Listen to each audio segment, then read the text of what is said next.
Hello everyone, welcome to your first video of economics. Before we start this session, let me introduce myself. My name is Kushbu. I'm a qualified chartered accountant and I'll be teaching you economics. Your economics has been divided into two parts, Indian economic development and macroeconomics. Indian economic development basically deals with the condition of Indian economy at different points of time, the primary, secondary, tertiary sector, the banking sector, the foreign policy, the foreign trade, balance of payment, and the macroeconomics is something that is very new to you and we'll get back to it in the coming sessions.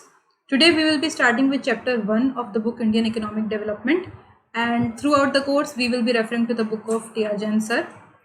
So here chapter 1 Indian Economy on the Eve of Independence. हर chapter से पहले हमारे पास to do list में bulletins दिए हुए हैं. These bulletins are basically the headings to one of the topics, each of the topics of the chapter, and every video will share a particular topic of the chapter ताकि आपको future में अगर refer करना हो या skim through करना हो तो it gets easier. This video will cover the topic colonial exploitation of Indian economy under the British rule.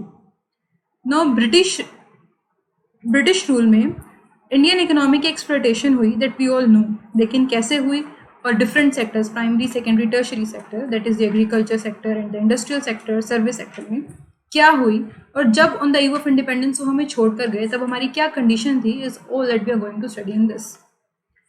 Indian economy under the British rule was subjected to colonial exploitation. It implied a targeted exploitation of all the sectors of the economy by the British government. We all know कि आज़ादी से पहले, in fact Britishers के आने से पहले India को सोने की चिड़िया कहा जाता था, लेकिन ब्रिटिशर्स के आने के बाद स्ट्रेटेजिकली हमारे different sectors of the economy धीरे धीरे डिस्ट्रॉय हो गए. And how it led, first is colonial exploitation of agricultural sector. Now agricultural sector, if we talk of, Britishers के आने से पहले we use to boom, our agricultural sector use to boom, क्योंकि तब कोई मिडिल मैन नहीं होता था. There use to be the farmers जो कि गुड फूड ग्रेन्स प्रोड्यूस करते थे, उसका कुछ पार्ट किंग को लैंड रेवेन्यू के तौर पे देते थे, बाकी पार्ट कुछ कंज्यूम करते थे, कुछ मार्केट में सेल करते थे. लेकिन with the advent of Britishers zamindari system of land revenue आया. What is zamindari system of land revenue? इसमें तीन पार्टीज होती हैं, zamindars who are the owners of the soil, farmers the tillers of the soil, and the government. The zamindars of the soil were supposed to pay a land revenue which was fixed land revenue to the British government. And the farmers, since they were working on the land of the zamindars, were supposed to pay a rent in terms of in kind from the production that they were doing. Now, the government of Britain has never put a limit. कोई limit या ceiling नहीं लगाई थी कि आप on the zamindars कि आप इतना ही rent extract कर सकते हो from the farmers. तो धीरे धीरे वो जो जमींदार थे वो रेंट का पार्ट परसेंटेज जो है वो इंक्रीज करते रहते थे. प्लस जो जमींदार होते थे वो कॉस्ट ऑफ प्रोडक्शन में कोई पार्ट नहीं लेते थे, लेकिन प्रोड्यूस का एक पार्ट शेयर करते थे इन टर्म्स ऑफ रेंट, जिसकी वजह से फार्मर्स लैंडलेस बन गए and they started living just on the subsistence based farming. Now what is subsistence based farming?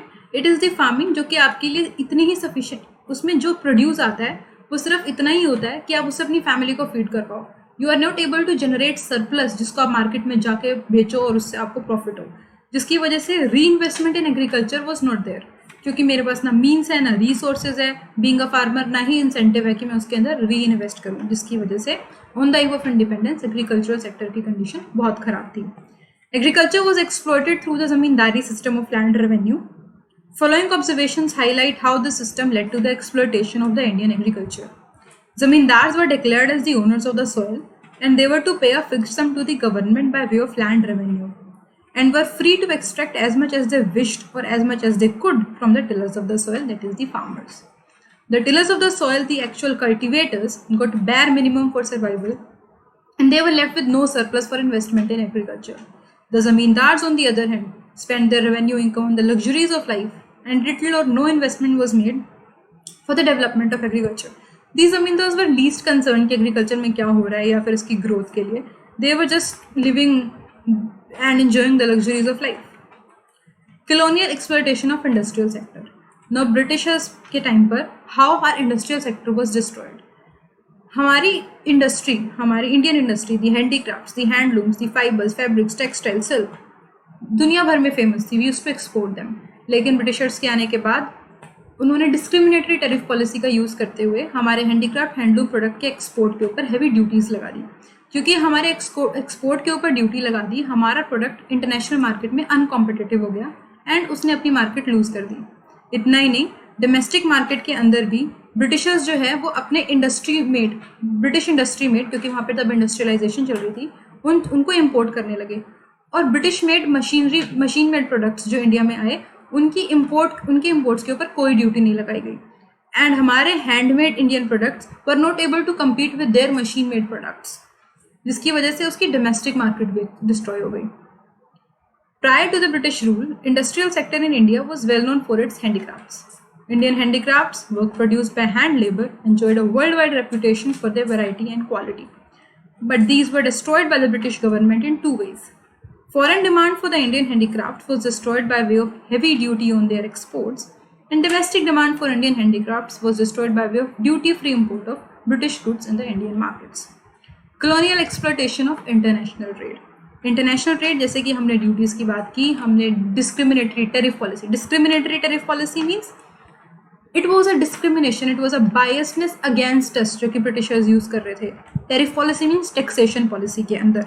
International trade में हमारी कंट्री जो इतनी हैंडलूम्स हैंडीक्राफ्ट्स वर्ल्ड फेमस थी, जो उसको एक्सपोर्ट करती थी, that reduce to mere exporting of raw materials. We started exporting raw materials and we were very rich in it. We were quite rich in them. तो हम उनका export करने लगे।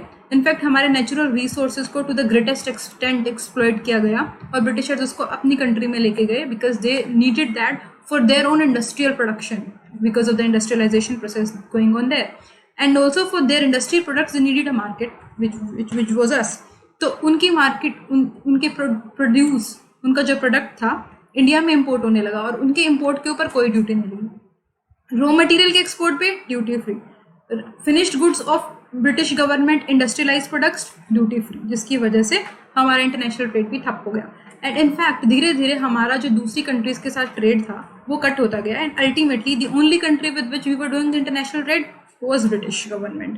India's international trade was exploited through discriminatory tariff policy. It implied duty-free export of Indian raw material to fulfill the industrial needs in Britain and duty-free export of British goods to expand the demand for the British goods in the Indian market. It was owing to the discriminatory tariff policy that India became importer of finished goods from Britain and exporter of raw material to Britain. Briefly, owing to its colonial exploitation, Indian economy became both stagnant as well as backward. Stagnant means there was no sign of growth. We were standing here, we were here, and we were not moving. There was no growth at all. Why?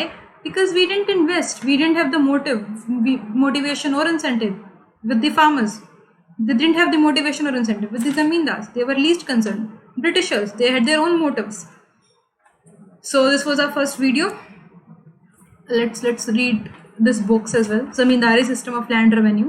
The system of land revenue that worked through middlemen called zamindars, an intermediary between the colonial government and the peasants. This was the first video. You can watch a second video on the next topic that will be discussing the features of the Indian economy on the eve of independence. Till then, stay home, stay safe. Thank you. Bye.